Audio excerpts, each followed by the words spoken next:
아침에 저랑 오빠를 학교에 보내신 아빠는 먼저 여관집으로 갔어요. 내려갔더니 주인 할머니는 안 계시더래요. 새벽에 도망치듯이 집에 가셨다고. 다행히도 여관 아저씨와 대화 끝에 굿을 할 수 있게 되었어요. 그날 주인 할머니 꼴을 함께 보셨으니 할머니가 왜 그랬는지 아직도 몰라요. 그 뒤로 주인집 할머니를 한 번도 못 봤거든요. 웃긴 건 그 할머니 본인도 우리 집에서 그렇게 놀라셔 도망쳐 놓고서는 끝까지 우리 가족 이사는 못 가게 하시더라고요. 무튼 그날 굿하는 걸 허락받고 아빠는 한시름 놓으셨대요. 그렇게 또 며칠이 흘러갔는데 시간이 가면 갈수록 제 몸이 너무 피곤한 거예요. 밤마다 잠에서 깨고 스스 소리도 밤에 들리고 진짜 황달온 사람처럼 얼굴도 누렇게 뜨고 엄마가 걱정돼서 저를 병원에 데리고 갔더니 스트레스 받고 많이 필요한 것 같다고 했대요. 근데 이상하게 가족들은 밤에 한 번도 안 깨고 잘 자는데 저만 유독 하루에 10번도 넘게 깨고 그 시기에 학교에서 코피도 여러 번 터지고 뭘 먹으면 자주 체했어요. 피곤해서 스트레스성으로 소화불량이 자주 와서요. 그런데 어느 날은 제가 엄청 아픈 날이 있었어요. 그날 엄마가 밤에 저를 혼자 돌보시다가 너무 졸리시더래요. 12시에 너무 졸려서 미칠 것 같은데 제가 혹시나 엄마 잠이 든 사이에 큰일이 날까봐 이를 악물고 졸음을 참으셨는데 12시 반쯤 되니까 제가 갑자기 엎드려 눕더니 몸을 웅크리고 무슨 절하는 것 같은 자세로 한참을 있더래요. 엄마는 제가 배가 아파서 그러나 싶으셔서 지은아, 왜? 배 아프니? 하고 저를 일으키려고 하셨는데 제가 꼼짝도 안 하더래요. 보통 때면 제가 그때 몸무게가 적게 나가서 엄마가 번쩍 들 수도 있을 만큼인데 옴짝달싹도 안 해서 엄마가 다급하게 아빠를 깨우셨대요. 근데 아빠도 안 일어나시더라는 거예요. 엄마는 한 10분쯤 저를 어떻게 해보려고 씨름을 하시다가 너무 피곤하고 저희가 못 이겨서 나가 떨어지셨대요. 근데 갑자기 제가 조금씩 움직이더니 땅에 머리를 쳐박고 절하는 자세로 방을 막 기어다니기 시작했대요. 손톱을 세워서 바닥을 긁으면서 다녔대요. 빠르지도 느리지도 않고 이상한 포즈로 손톱을 바닥에 스쳐서 소리를 내며 기어다니는데 엄마는 너무 무서워서 멍하니 그걸 보고만 있었대요. 그 모습을 아무것도 못하고 홀린 듯 지켜보시다가 본인도 모르게 잠이 드셨는데 아침에 일어나니까 그 일이 꿈인지 생시인지 분간이 안 가시더래요. 그래서 당장 외할머니께 전화를 드려서 제가 아픈 것 같다는 것과 밤에 본 것을 말씀드렸더니 그 다음날 당장 무당 아줌마랑 함께 내려오신다고 하셨대요. 오후에 무당 아줌마께서 전화가 오셨어요. 제 안부를 물으시고 아무래도 제가 아프고 하니 오늘 밤은 어떻게 보내야 하는지 요령을 알려주셨대요. 가족들에겐 절대 알리지 말고 12시가 되면 화장대 서랍에 숨겨둔 부적을 꺼내서 오른손에 쥐고 그걸 품에 안고 방문을 등지고 앉아있으라고. 12시 반이 지나고부터 잠이 엄청나게 쏟아질 건데 4시까지는 절대로 잠들면 안 되고 소리도 내지 말고 숨죽여 있어야 된다고. 또 제가 어떤 행동을 하든지 건드리지 말고 가만히 부적만 품고 있으라고 하셨대요. 4시가 되면 화장대 서랍 중 다른 곳에 부적을 숨겨두고 그 다음 날엔 오빠랑 저를 학교에 보내지 말고 가족들 모두 기다리라고 하셨대요. 그날 밤이 되고 가족들이 모두 잠이 들고 나서 엄마는 계속 저를 돌보시다가 12시가 되기 좀 전 화장대에서 부적을 꺼냈대요. 그걸 아줌마가 일러주신 대로 오른손에 꼭 쥐고 품에 안은 채 문을 등지고 앉았는데 정말 잠이 미친 듯이 쏟아지더래요. 입 안쪽 살을 깨물어가며 잠을 참고 있는데 제가 또 엎드려서 절하는 자세를 하더래요. 엄마는 놀랐지만 그냥 그 모습을 숨죽여서 지켜보고 있으셨대요. 그런데 제가 전날처럼 얼굴에 쳐박고 손톱을 세우는 게 아니라 무슨 강아지처럼 엄마한테 기어와서는 엄마 옆에 강아지가 눕듯이 가만히 누워있더래요. 제 행동을 보느라 잠이 좀 깬 것도 잠시고 전날처럼 홀리기라도 한 듯이 잠이 쏟아지는데 볼을 그렇게 피가 나도록 깨무는데도 너무 졸려서 어쩌다 잠들 때도 있을 정도였대요. 근데 그럴 때마다 제가 엄마 다리 위에 두 손을 올리고 꾹꾹 눌러서 깨우더라는 거예요. 그렇게 겨우 4시까지 버텼더니 저는 언제 그랬냐는 듯 제자리로 돌아가서 잠들고 엄마는 가족들이 모르게 다른 서랍에 부적을 숨기고 잠이 드셨대요. 그리고 그 다음날 무당 아줌마가 외할머니랑 함께 집에 찾아왔어요. 이상하게 아줌마가 갈치를 한가득 사들고 찾아오셨는데 엄마한테 갈치를 주면서 저녁밥은 이걸로 하시라고 그랬대요. 갈치는 냉장고에 넣어두고 무당 아줌마랑 우리 가족은 거실에 모였어요.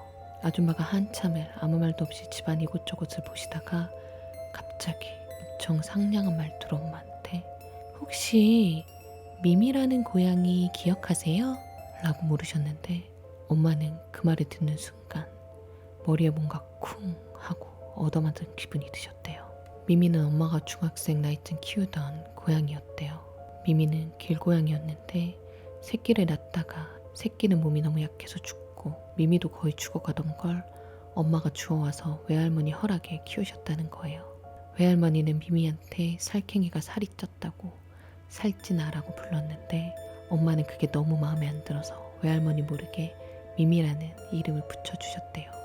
근데 그 이름은 엄마만 알고 있었고 설상 외할머니가 아셨다고 해도 무당 아줌마가 그걸 아실 턱이 없는 거죠. 정성 들여서 돌봐서 회복한 뒤로 거의 10년을 키웠는데 사실상 키웠다고도 할 수가 없는 게 원래 길고양이인지라 집에 잘 있지 않았대요. 그런데 항상 엄마가 학교 다녀올 때 대문 쪽에 가만히 앉아서 기다리고 있는데 외할머니가 주는 밥은 안 먹고 엄마가 주는 밥만 먹고 엄마를 그렇게도 좋아해 줬대요. 그런데 어느 날부터 안 보였다는 거예요. 장마철이라 비까지 내리는데 고양이가 돌아오질 않으니까 엄마는 며칠을 비 맞으면서 고양이를 찾았는데 결국 찾을 수가 없었대요. 엄마는 당연히 기억한다고 대답하셨고 무당 아줌마는 뭐가 기쁜지 엄청 좋아하셨어요. 박수까지 막 치면서. 그러곤 한동안 상냥한 말투로 저한테도 괜찮냐고 말을 걸고 뭐 쓸데없이 가족들 하나하나한테 안부를 물으시고 그러다가 갑자기 원래 말투로 돌아오셔서는 엄마한테 그 고양이랑 전생부터 인연이 아주 깊다고 여러 생을 돌면서 서로가 서로의 은인이었던 인연인데 그런데 그 고양이가 지금 딸 옆에 있다고. 안방에 화장대에 있던 부적은 그 방에 귀신이 들어오며 그 귀신이 장렬통을 느끼게 하는 부적인데 계속해서 달려들면 혼이 완전히 사라지게 된다는 거예요. 근데 그 고양이가 엄마와 우리 가족을 지키려고 매일 밤 혼을 깎아먹는 장렬통을 견디면서 그 방을 지킨다고 하시는 거예요. 처음 왔을 때 무당 아줌마가 부적으로 괜찮을 거라고 그 고양이를 설득했는데 고양이가 끝까지 지키겠다고 그 방에서 옴짝달싹을 안 한다고 하셨어요. 엄마는 그 이야기를 듣고 막 우셨어요. 무당 아줌마는 부적을 없애주고 싶지만 부적 없이는 집에 있는 귀신이 팔뚝만한 구렁이인데 그 구렁이로부터 고양이는 절대 가족을 지킬 수가 없고 떼면 가족이 큰일 날 거라 그럴 수가 없다고 하셨어요. 더군다나 고양이가 가족을 지켜준다고 딸 옆에 있어봤자 귀신이 붙어있으면 수호령이 아닌 이상 산 사람은 힘들다고. 고양이는 그것을 모르니 오늘은 고양이 혼이 다 갉아먹이기 전에 고양이를 보내주러 오셨다고. 그날 저녁 식사 후 고양이를 성불시키는 제사를 간단하게 지냈어요. 구실하기보단 간단한 제사였어요. 사오신 갈치는 제사상에 올라갔고요. 그때 저는 무당 아줌마가 시킨 대로 가만히 앉아 있었는데 제사 지내는 중간중간 기억이 뚝뚝 끊기듯 안 나는 부분이 있더라고요. 엄마 아빠 말로는 그냥 아무 일 없이 끝난 일이래요. 무당 아줌마는 제사 후에 곧바로 가셨어요. 당장 구수 못하니까 몇 달 더 있으라고 하셨는데 이유는 모르겠어요. 그 당시에 가족들이 왜요? 이유가 뭐예요? 당장 해주세요. 그런 식으로 따지고 들 입장도 아니었고 엄마 아빠도 그런 성격이 못 되셔서 못 물어보셨다더라고요. 아무튼 그 제사를 지내고 일단 저는 잠을 잘 자게 되었어요. 근데 무당 아줌마가 가시면서 새로 당부하신 게 있었는데 오빠한테 꿈에 뭐가 나와서 말을 걸든 간에 대답하지 말라고 하더래요. 4번 이상 대답하면 안 된다고. 그러고 내려가셨는데 그 뒤로 3개월 동안 가족들끼리 안방에 갇혀 있다시피 살았어요. 이미 그 집에 겁을 집어먹은 탓에 스트레스도 만만치 않았어요. 무당 아줌마가 안방 말고는 잠자리로 안전한 방이 없다 하셨거든요. 그렇게 3개월 동안 오빠는 잊을만 하면 요상한 꿈을 꿨대요. 오빠 일기에 적혀있는 것만 말씀드리자면 병원에서 의사 선생님이 어디 아파서 왔냐고 묻는 꿈, 길을 잃어버려서 경찰서에 가서 경찰한테 이름 등등을 질문받는 꿈, 엄마가 화내시면서 뭘 잘못했는지 말할 때까지 때린다고 때리는 꿈, 심지어 퀴즈쇼에 나가는 꿈까지. 그게 무당 아줌마가 말하신 질문인지는 잘 몰라도 신기하게도 꿈을 꿀 때마다 오빠는 남자 목소리가 꿈이다, 꿈이야 지영아 라고 말하는 목소리를 들었다는 거예요. 오빠도 꿈인 줄 몰랐으면 대답을 했을지도 모르지만 매번 꿈인 걸 알게 해준 거죠. 그렇게 시간이 가고 마지막 한 달째에는 오빠가 꿈을 전혀 꾸지 않게 되었대요. 신기하게 그 시기에 딱 무당 아줌마가 연락도 없이 찾아오셨어요. 밤중에 갑자기 젊은 여자 한 명하고 같이 오셨는데 원래는 사복 입고 다니시는데 옷까지 무당처럼 차려입고 오셔서는 가족들 전부 오늘 밤 다른 곳에서 자고 오라고 하셨어요. 그날 엄마랑 저희 고모할머니 집에서 자고 아빠는 가게에서 쪽잠 자고 아침 일찍 집에 갔더니 같이 왔던 젊은 여자는 이미 돌아갔는지 없고 무당 아줌마가 끝났다고 인사하고 가셨대요.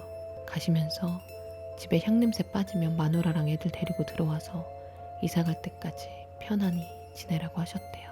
무당 아줌마한테 돈 챙겨 드리려고 했더니 외할머니한테 은혜 입은 게 있다고 돈 거절하시고 그냥 가셨대요. 그 뒤로는 거짓말처럼 아무 일도 없었고 우리 가족들은 2달 뒤에 이사를 갔어요. 이사 갈 때도 주인 할머니는 못 뵈었어요. 후에 아빠가 동네 사람들한테 들은 이야기로는 그 집에 전에 산 좋아하는 아저씨 부부가 살았는데 산에 가면 뱀을 잡아다가 산채로 술을 담그고 그걸 모으는 게 취미였대나 봐요. 어디까지나 소문이지만. 오늘 이야기는 여기까지입니다. 다음 사연이 궁금하시다면 구독, 좋아요 눌러주세요.